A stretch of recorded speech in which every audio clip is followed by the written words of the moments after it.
السلام علیکم دوستو، کیا واقعی ہی کالے کپڑے انسان کی شخصیت، دل اور مزاج پر اثر ڈالتے ہیں؟ اور کیا حضرت علی نے کالے لباس کے بارے میں کوئی خاص نصیحت فرمائی تھی؟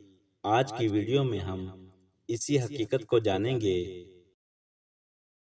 اسلام میں اصل چیز دل کی پاکیزگی اور نیت ہے۔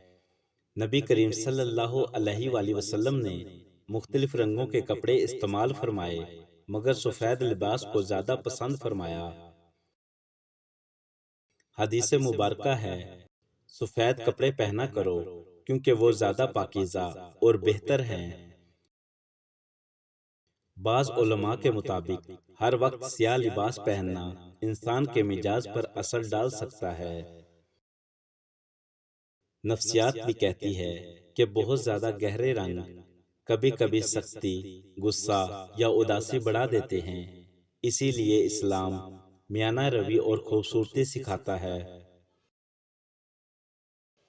حضرت علی فرماتے ہیں، انسان کی ظاہری حالت اس کے باطن کا پتہ دیتی ہے۔ حضرت علی سے منسوب ایک قول مشہور ہے، کالا لباس کم پہنا کرو کیونکہ یہ فرعون کا لباس تھا۔ البتہ علماء فرماتے ہیں کہ ہر روایت کی سند ایک جیسی مضبوط نہیں ہوتی، اس لیے ہر بات کا اعتدال سے سمجھنا چاہیے۔ اگر لباس میں سادگی، صفائی اور وقار ہو تو انسان کی شخصیت خود بخود متاثر کن بن جاتی ہے۔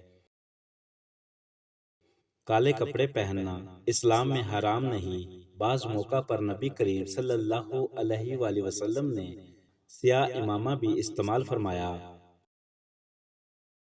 اصل مسئلہ تکبر، دکھاوا اور دل کی سختی ہے، صرف رنگ نہیں۔ حضرت عثمان فرمایا کرتے تھے، اچھا لباس اللہ کی نعمت کا اظہار ہے، مگر غرور نہیں ہونا چاہیے۔